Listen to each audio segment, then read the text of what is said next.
Nell looked at me across the back porch of my mother's house and said, "Walk away gracefully. Clem, he was always mine." She said it the way people say things they have been rehearsing. Easy, certain, she was 38 years old. She delivered that sentence like a verdict. My mother was standing in the kitchen doorway with a dish towel in her hands. She did not say anything. I looked at Nell. I thought about the operating agreement amendment in the second drawer of the administrative file cabinet at the practice. Year 2. Beau's signature on page 4. 51% membership interest assigned to me in exchange for my assumption of $340,000 in operating debt. I had drafted the amendment.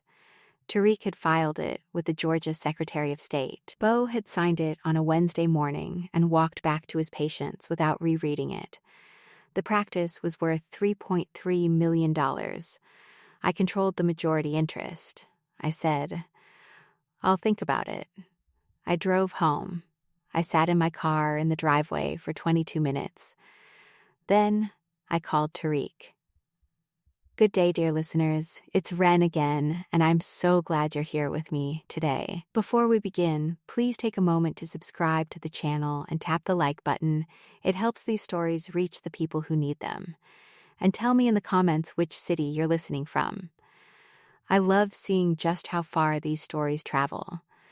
People always say the quiet partner is the one who doesn't matter. I have heard that idea addressed in many forms over the years. They say it about assistants and administrators. They say it about the person at the back of the room who keeps the records while someone else keeps the stage.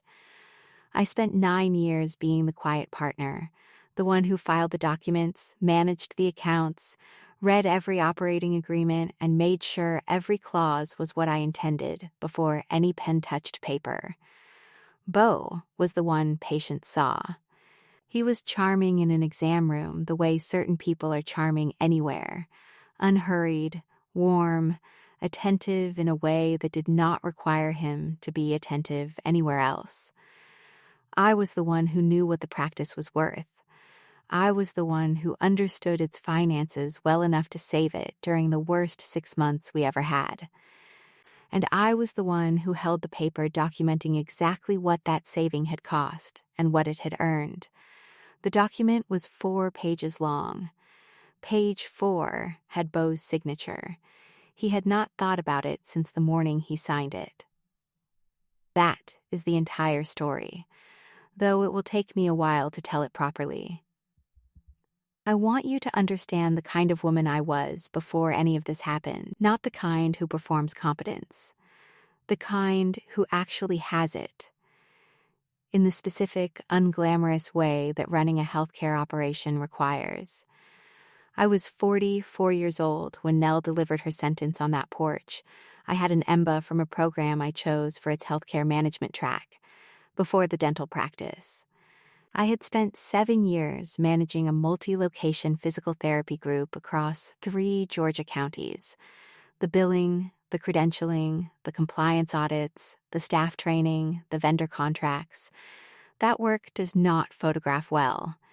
It is spreadsheets and operating manuals and the kind of phone calls where you have to know exactly what the contract says before you speak. I was good at it. Genuinely, measurably good at it.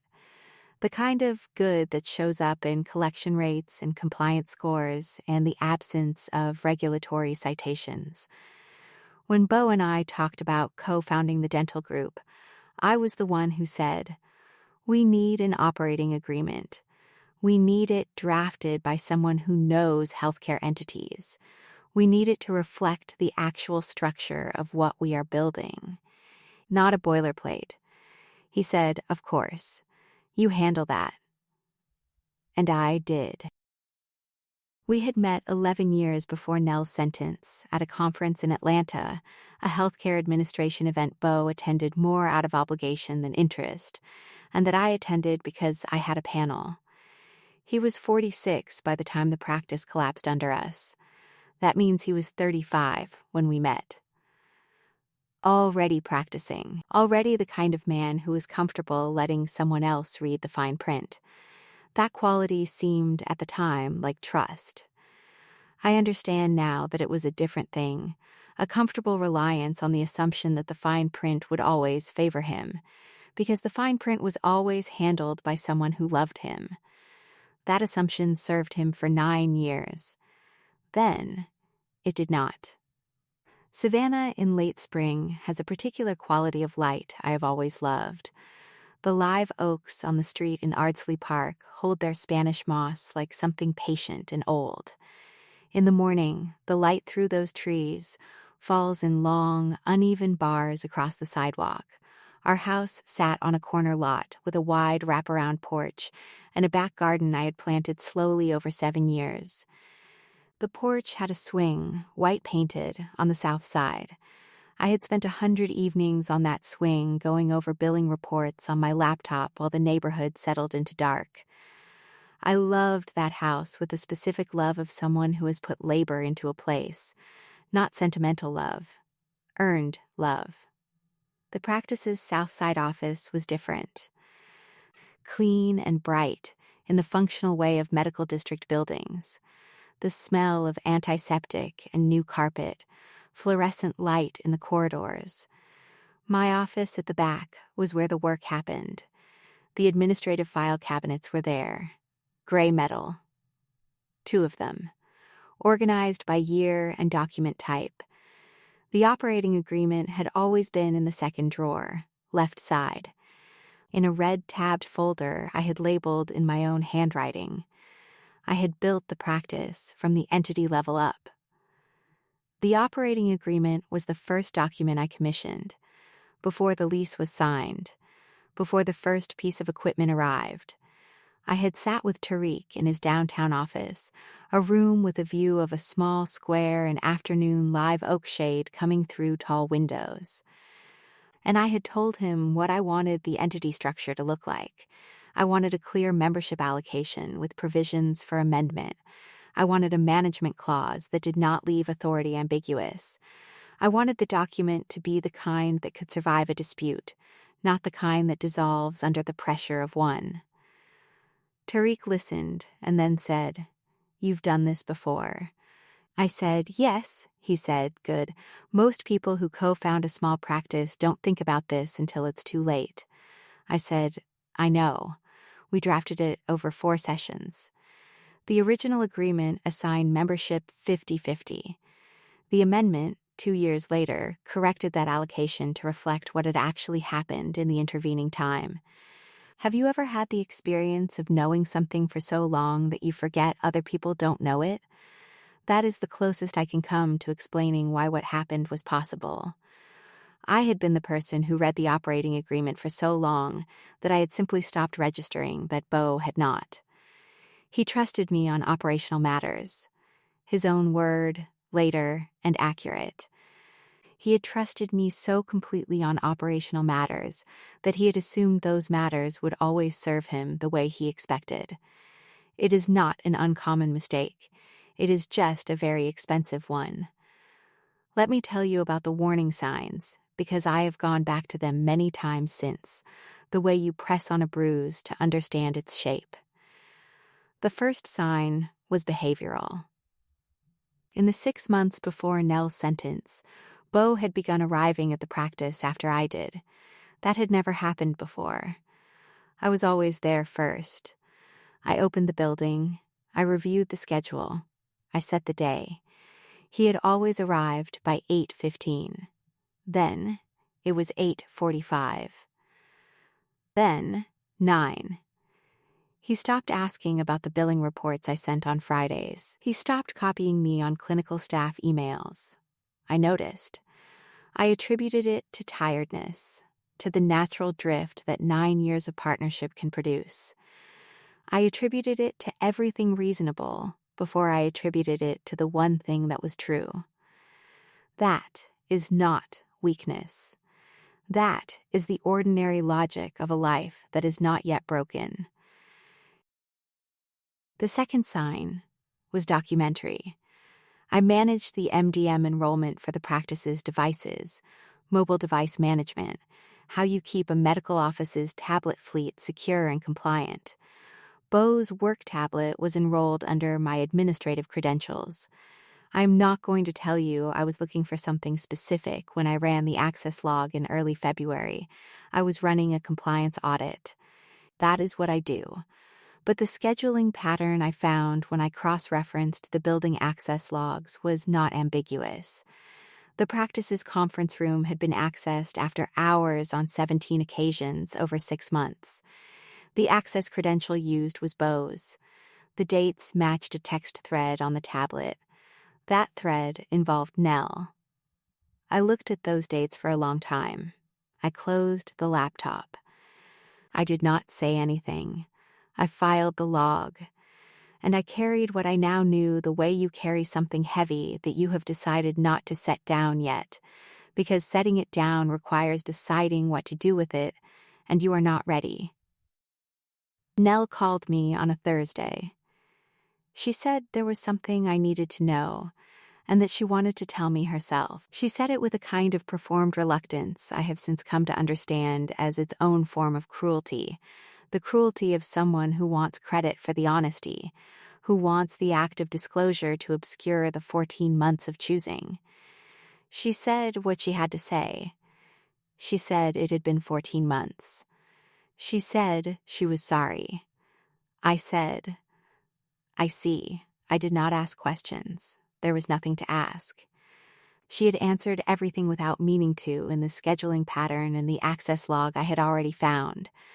I drove to my mother's house on a Sunday because Roberta Farrow had called and asked me to come, and I trusted that her presence would create the conditions for a conversation. It was not a conversation. My mother stood in the kitchen doorway with the dish towel and did not speak. Nell stood on the back porch in the afternoon light. The oak tree in the back garden threw shade across the boards, and the light was moving and dappled and very beautiful, in the way that light is beautiful even when everything else is wrong. Nell said, "Walk away gracefully, Clem, he was always mine." She said it easily. She said it with the confidence of someone who had thought the matter through and reached a conclusion that satisfied her. I looked at her for a moment. I thought about the red tabbed folder in the second drawer. I said, "I'll think about it." I walked to my car. I drove home. I sat in the driveway for 22 minutes with the engine off. Then I picked up my phone and called Tariq. The night before I had driven to my mother's house, the Saturday before the Sunday porch, I sat in the kitchen of the Ardsley Park house for a long time after dinner. The house was quiet. Bo was not home. He had not been home by 10 o'clock on a Saturday evening, and I had not called to ask where he was, because I already knew the scheduling pattern, and I already knew the access log, and I already knew what I was going to do. I sat at the kitchen table with a glass of water and thought about the practice, not about Bo, not about Nell, but about the practice itself, the billing system I had designed in year 1, the compliance program I had built out in year 3, the debt I had assumed in year 2 so that the practice could refinance and survive and grow into the $3.4 million operation it had since become. I thought about all of that, and I thought about the red-tabbed folder in the second drawer at the South Side office, and I felt something settle in me. Not resolve, not decision, something quieter than that, the particular steadiness that comes from knowing exactly what you are working with. The call to Tariq lasted 45 minutes. He answered on the second ring, which told me he had been expecting something. Not this, perhaps, but something. He had been the practice's business attorney since the founding. He is the kind of attorney who carries the details of every document he has ever drafted the way other people carry family memories. When I told him what had happened, he said, "All right. Give me a moment." I heard a drawer open. I heard the soft sound of files. Then he said, "I have it." He said the amendment was intact, correctly filed, and had not been superseded by any subsequent documentation. He said, "You are the 51% majority member, Clementine, that has been the registered allocation for 7 years." I said, "And that controls what I think it controls?" He said, "Under Georgia LLC law, yes, major business decisions, management changes, asset dispositions, membership transfers, final authority." I sat with that for a moment. Not with triumph, I want to be precise about that, not surprise either. It was verification. The document said what I had always known it said. Do you know what it feels like to hold something for 7 years and then watch the world catch up to it? That is the closest I can describe what happened in that phone call. I had drafted the amendment in year 2 because it was the correct, proportionate, legally sound exchange for a significant personal financial obligation I was assuming. I had not drafted it as a strategy. I had not been thinking about betrayal when I drafted it. I had been thinking about the practice's survival and my appropriate compensation for the risk I was absorbing. The leverage was not engineered. It was just accurate. It was just the document that existed, correctly filed, reflecting what I had done and what I had received in return. After the call, I drove to the practice. It was a Sunday evening in May. The building was empty. The Southside Medical District was quiet the way professional districts are quiet on weekends, a held breath quality. The particular stillness of buildings that exist to do work and are temporarily not doing it. I let myself in with my key. I walked down the corridor to my office. The fluorescent lights hummed on when I hit the switch. I opened the second drawer of the administrative file cabinet. I took out the red tabbed folder. I sat at my desk and I opened the folder and read the amendment from the beginning. All 4 pages. I had not needed to reread it in 7 years, because I had always known what it said. But I read it again that evening, slowly. The way you read something important when you want to make sure every word is still where you left it.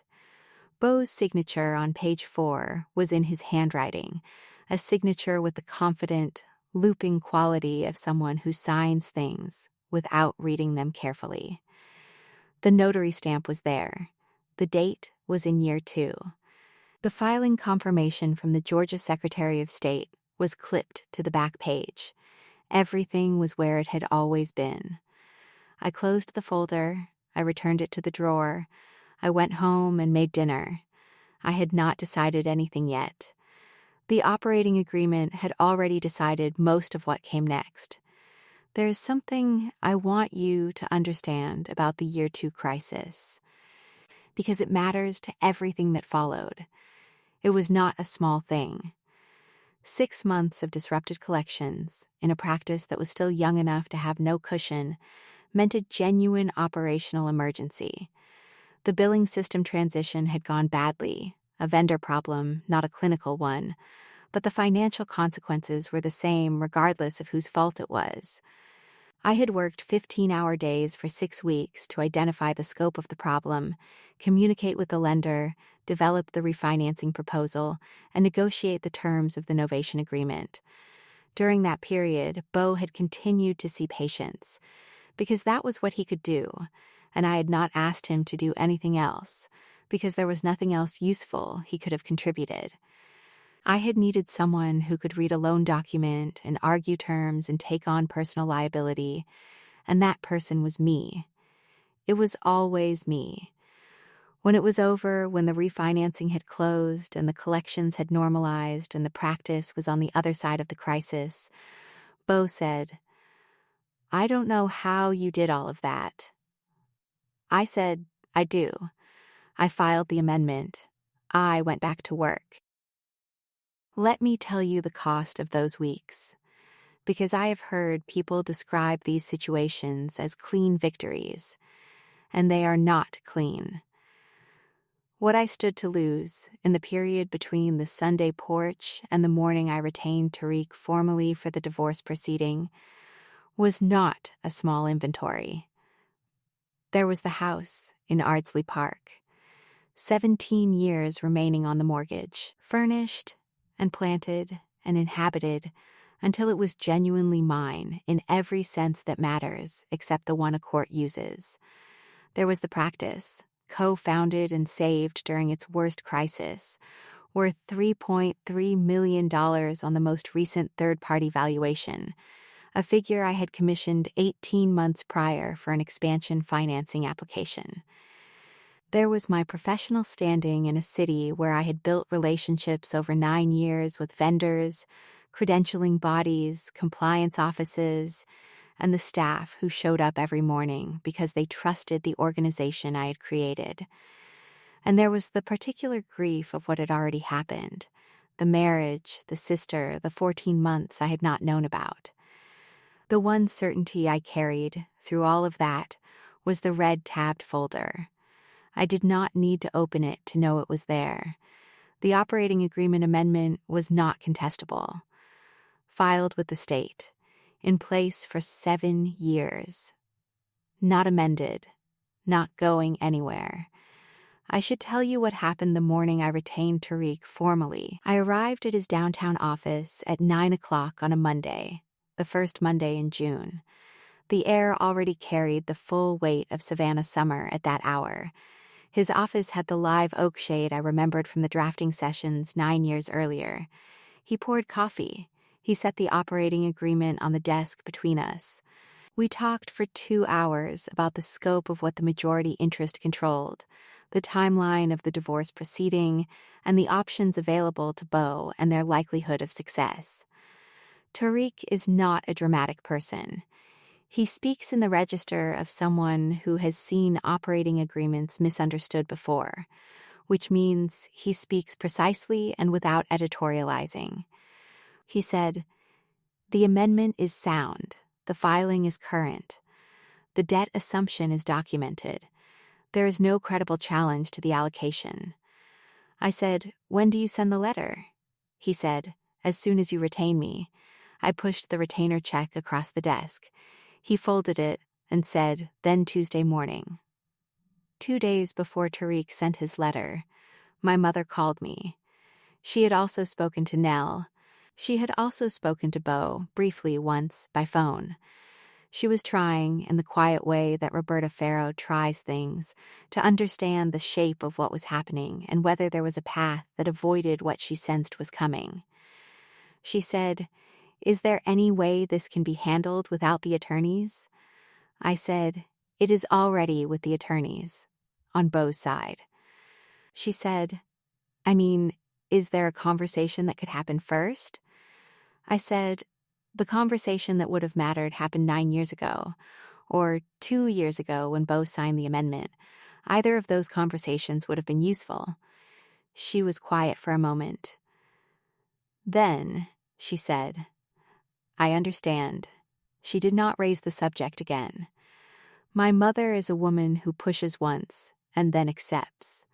She pushed once. I said what was true. And then we moved forward.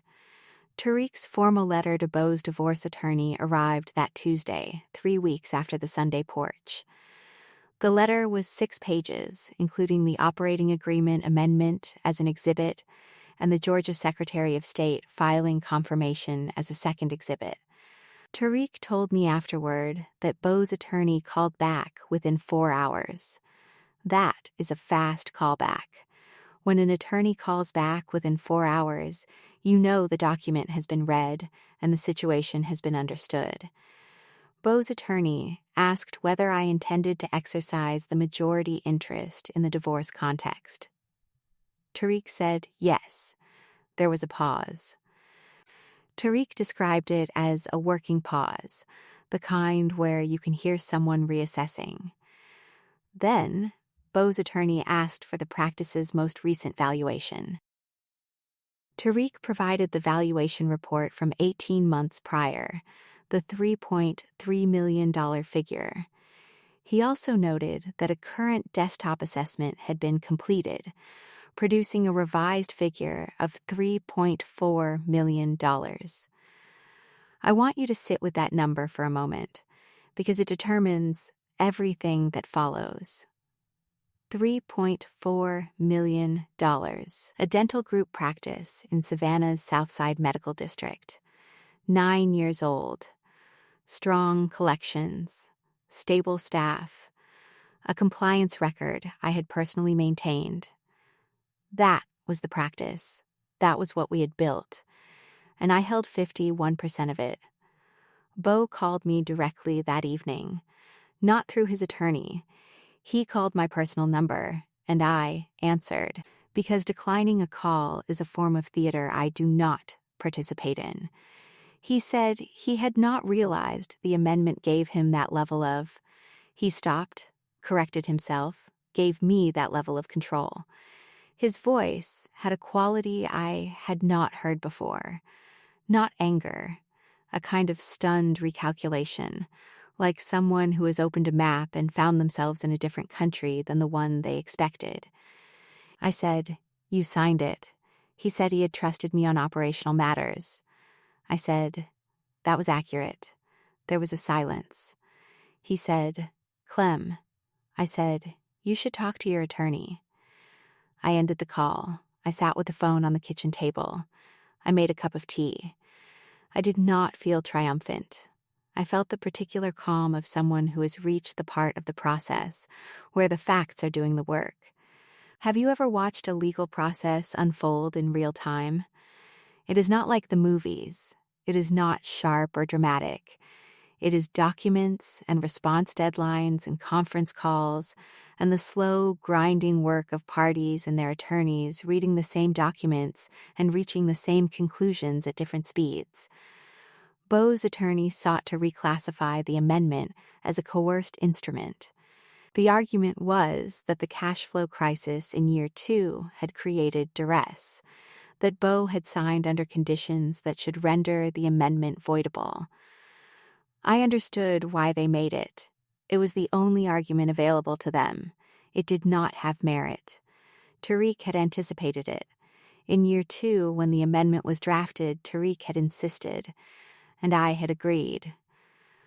Because I always agree with good legal practice, that Bo retain independent counsel before signing, not because I expected litigation 7 years later. Because independent counsel at signing is good practice. I do not draft documents carelessly. Bo had retained a business attorney in Savannah, a woman named Ellen Cole, to review the amendment. She had reviewed it. She had advised him. He had signed it. The negotiation record established this clearly. Tariq produced the record of Bo's independent counsel at signing and the correspondence confirming Ellen Cole's review. Bo's attorney made a note. Then, he said the challenge was withdrawn. That withdrawal mattered more than it might seem. It meant the only line of attack on the amendment had been tested and had failed on the documented facts. There was nowhere else to go. The amendment was valid, the filing was current. The allocation was 51-49 in my favor. Bo's attorney, to his credit, was professional about it.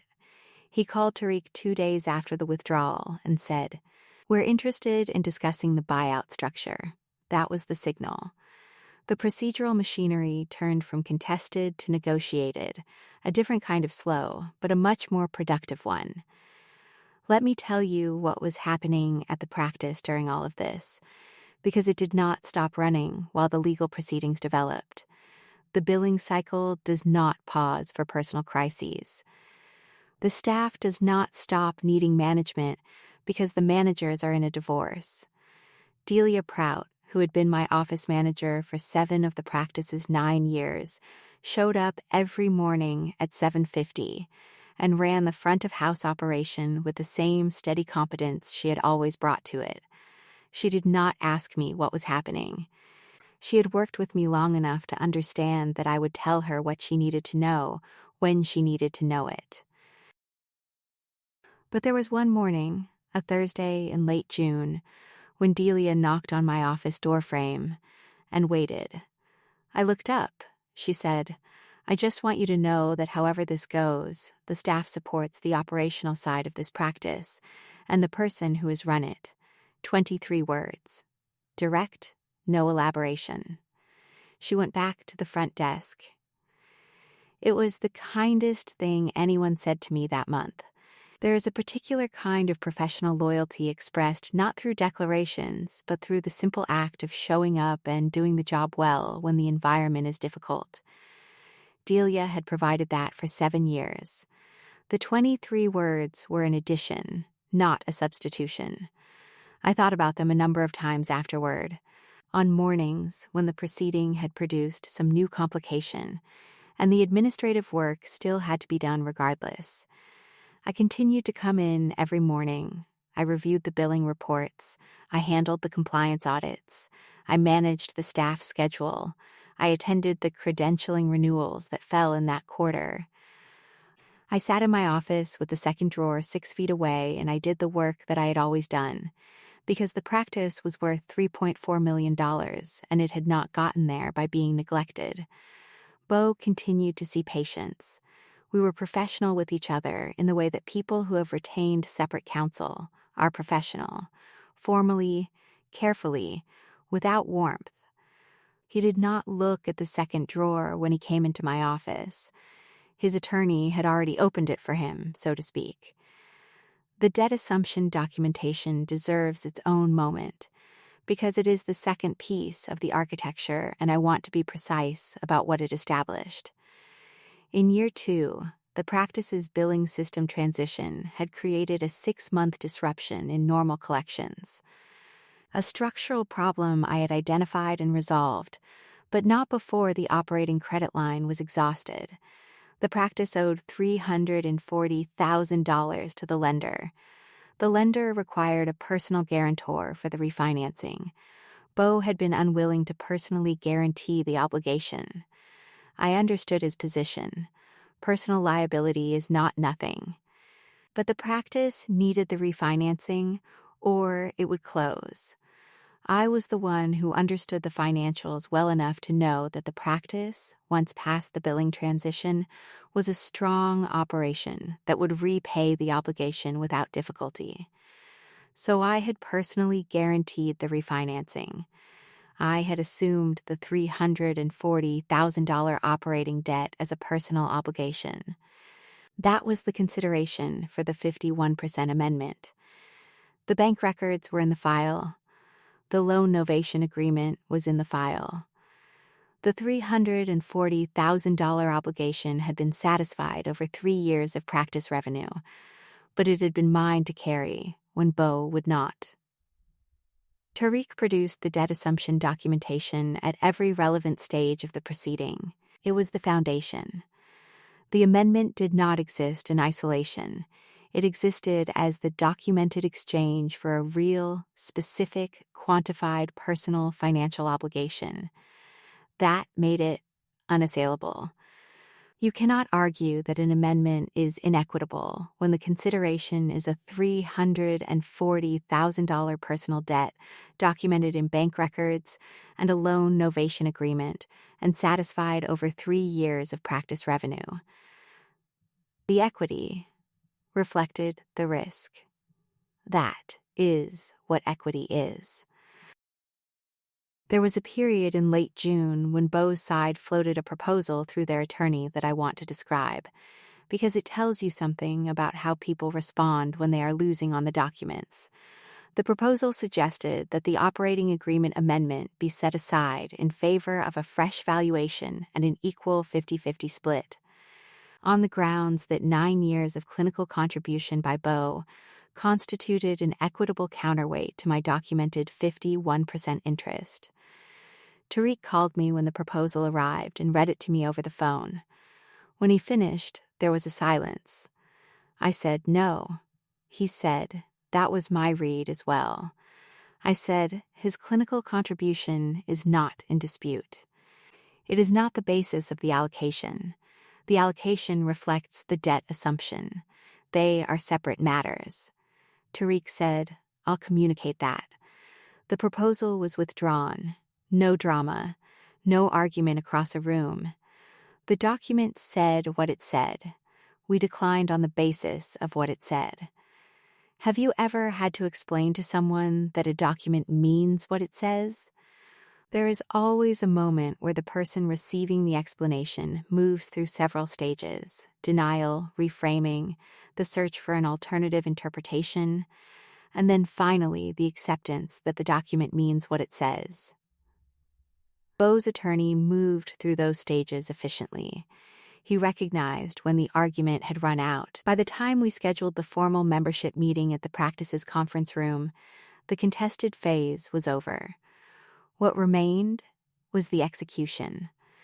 I should tell you about the conversation I had with my mother in that period. Roberta Farrow is a woman of enormous dignity and relatively few words. She had spent the week since the porch Sunday doing what she always does when the family is in difficulty: waiting, listening, asking careful questions of the people on all sides, forming her own views without sharing them until she was sure of them. She called me on a Wednesday evening in early July. She said, "I want to understand what is happening with the practice." I said, "The operating agreement gives me majority control. The divorce proceeding will resolve according to that." She was quiet for a moment. Then she said, "Nell didn't know." I said, "No." She said, "Beau didn't know either?" I said, "He signed the document. He didn't revisit it." Another silence. Then she said, "Clementine, just my name." The way she says it when she has thought carefully about what comes next. She said, "I'm not going to tell you what to do. I just want you to know that I'm sorry." I said, "I know." We talked for another 20 minutes about her garden, a book she was reading, the weight of a summer that had arrived early and showed no sign of releasing. When the call ended, I drove home through the Ardsley Park Oaks and thought about the porch swing on the south side of the house and the 100 evenings I had sat on it with a billing report and the neighborhood going dark. There was a Sunday afternoon in July, 1 week before the membership meeting, when I drove to the practice by myself. The Southside District was empty the way it gets on weekend afternoons. I let myself in and walked to my office and opened the second drawer and took out the red-tabbed folder one more time. I did not read the amendment again. I already knew every word. I sat with it in my hands for a moment. 4 pages, slightly worn at the edges from being placed and retrieved over 7 years. The filing confirmation clipped to the back.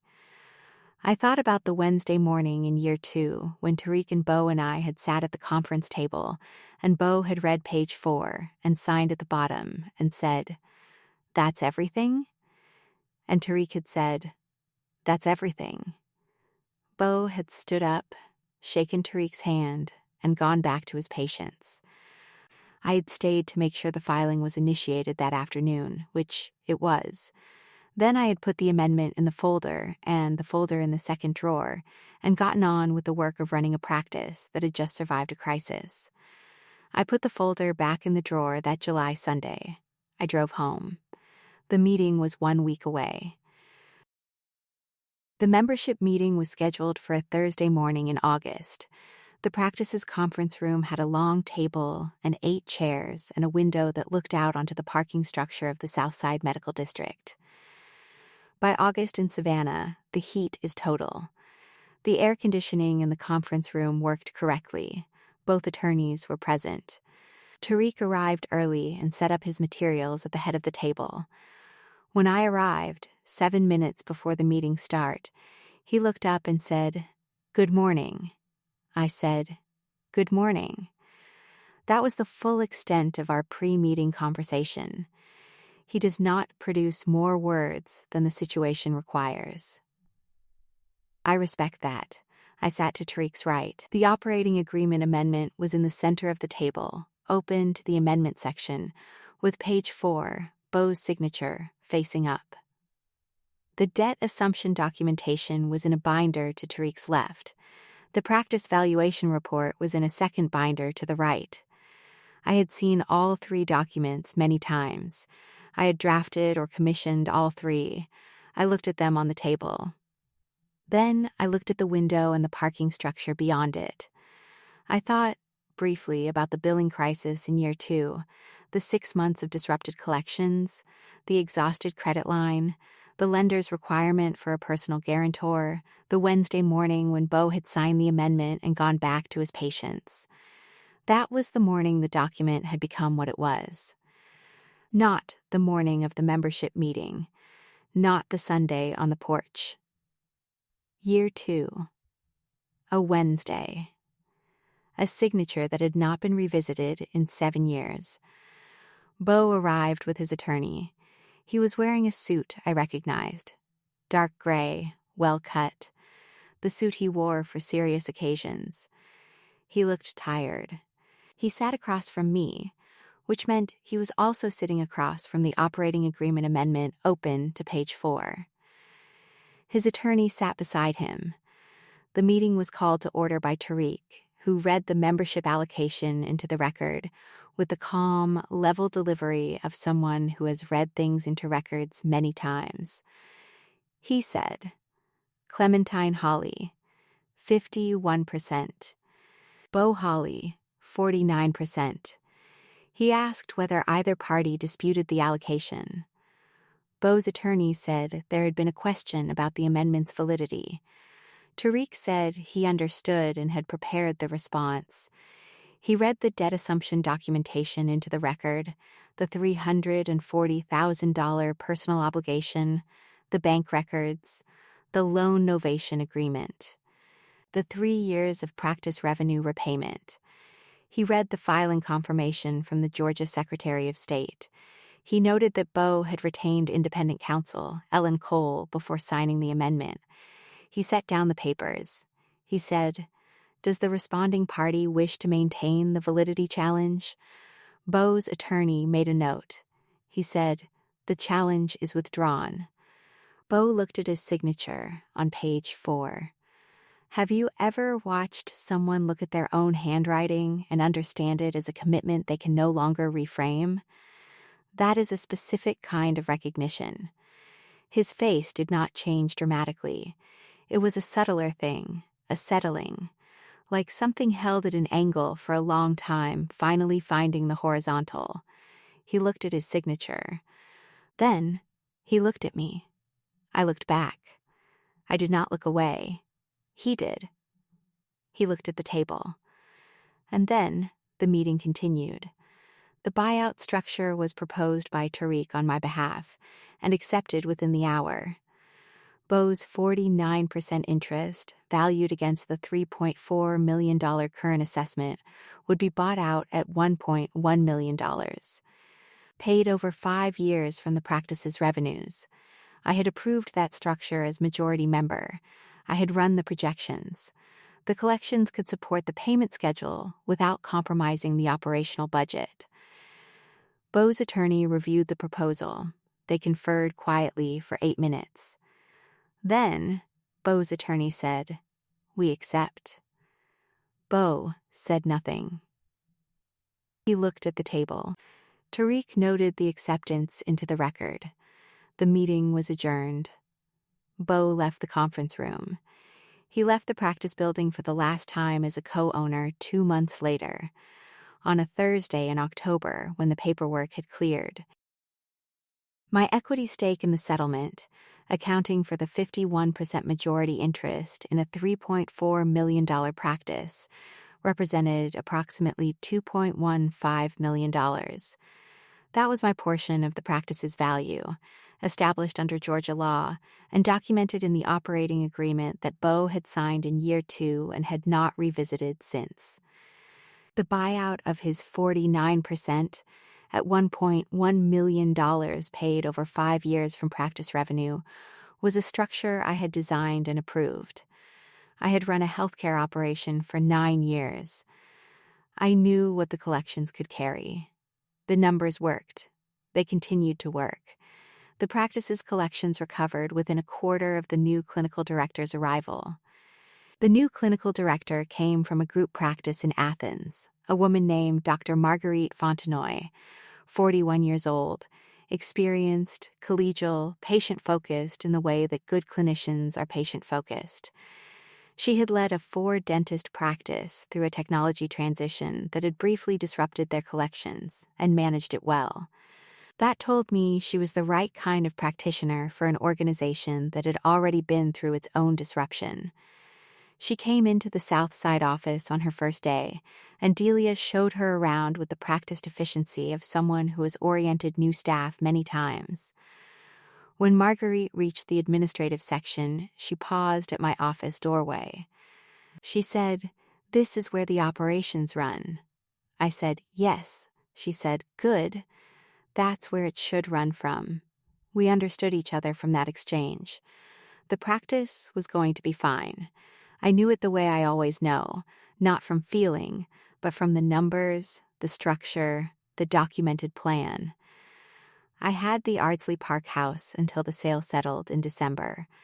I spent those last months in it the way you spend time in a place you have already begun to let go, attentive to its particular qualities. The morning light through the oaks, the creak of the back porch boards, the swing on the south side that I had sat on for 100 evenings with a billing report and the neighborhood settling into dark. I walked past the swing in those last months. I did not sit on it. I thought about the year I had painted it, summer, year 4, a white that had gone slightly yellow with time. I had meant to repaint it. The moment never came. Then it was December, and the house was sold, and it did not matter.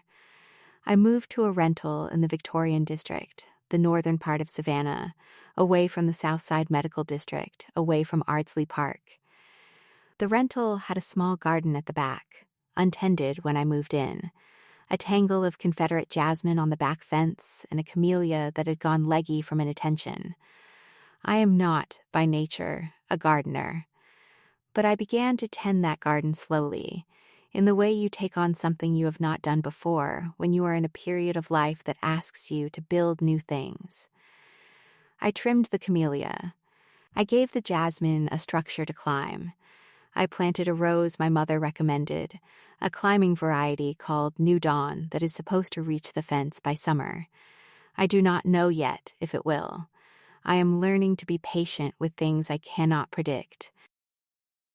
On a Saturday morning in early spring, a few months after moving to the Victorian district, I drove to the Southside office for a quarterly review with Marguerite and Delia. The building looked the same from the outside, the particular clean brightness of a well-maintained medical district structure. Inside, the antiseptic and carpet smell was the same. The fluorescent light in the corridors was the same. My office was still my office. I had not changed the furniture or the filing arrangement. Delia had ordered a new desk calendar, cream-colored, with the practice's name at the top in a font I had approved 2 years earlier. The administrative file cabinets were where they had always been, gray metal. 2 of them. I opened the second drawer out of habit, the way you check a room before you leave it. The red tabbed folder was still there. Of course it was. The operating agreement does not need to be checked to still be there. But I closed the drawer and thought about the Wednesday in year 2, and the notary stamp and the filing confirmation. And I thought about how many decisions the document had quietly outlasted. Then we held our quarterly review and talked about the spring collections and the credentialing renewals and the 2 new patients Marguerite was seeing the following Tuesday. And when we were done, I drove home through streets that were already warming toward the full heat of another Savannah summer. My mother's Christmas dinner was at her house for the first time in 3 years. We had hosted it at Ardsley Park for years, and my mother had always driven across town with her dishes wrapped in dish towels. This year, Roberta Farrow set her own table and cooked the dinner she had always cooked when Nell and I were children, the sweet potato pie, the cornbread dressing. The green beans with the smoked ham hock that I have never been able to replicate. I sat at her table, and the light was warm, and the room smelled of good food, and the warmth of a house where people have lived for a long time. Nell was not there. There was a chair that would have been hers on the far side of the table, and the chair was not mentioned. My mother sat across from me and held my hand for a moment before the meal. She said, "I'm sorry." I said, "I know." We did not discuss operating agreements. We had sweet potato pie and the conversation moved, and it was a good evening. The grief of the empty chair was real. I carried it home to the Victorian District House and set it down somewhere quiet. That is the cost I want to name once, clearly, so it does not get lost in the numbers and the documents. The sister. Not the abstract fact of a sister who betrayed me.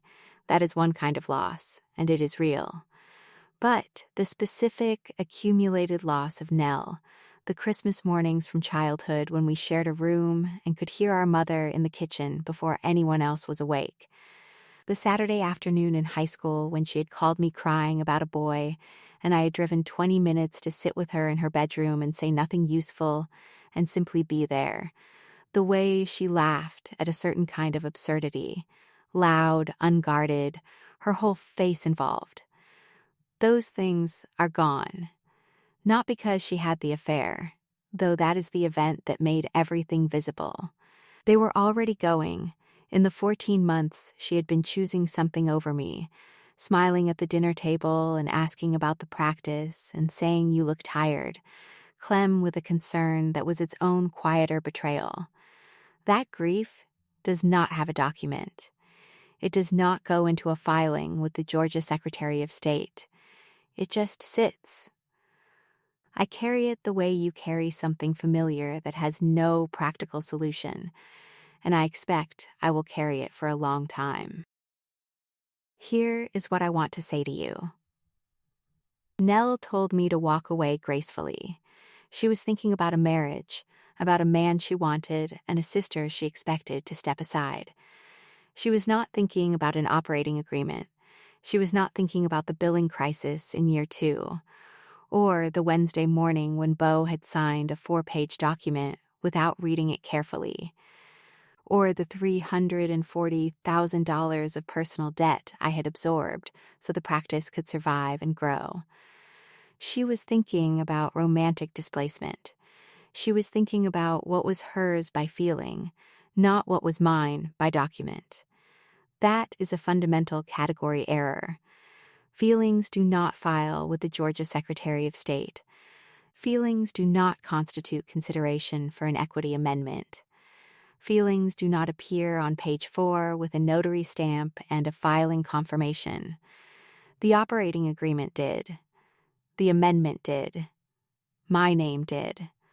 I kept the equity, I kept the practice, I kept the majority interest I had earned in year 2 by being the person willing to absorb the risk that no one else would touch. The person who reads the operating agreement does not always lose. Sometimes the person who reads the operating agreement is the person who drafted it and filed it and kept the certified copy in the second drawer for 7 years and drove home quietly from a Sunday porch confrontation and opened the file and let the document speak for itself. The distance between those two positions, between the person who knows what the document says and the person who assumed it would not matter, is $1.1 million in buyout payments and $2.15 million in equity, and a seat at a conference room table where Bo looked at his own signature on page 4 and looked away first. If you had been on that porch, if someone stood in the afternoon light and told you to walk away gracefully from something you built, something you saved, something you held the majority interest in for 7 years, what would you have done? Would you have walked? Would you have driven home and opened the file? Tell me in the comments, and share this story with someone who has ever been the quiet partner who held the majority all along, the one who read the document when no one else did, who kept it in the second drawer, and who was still there when the reading finally mattered. Thank you for listening.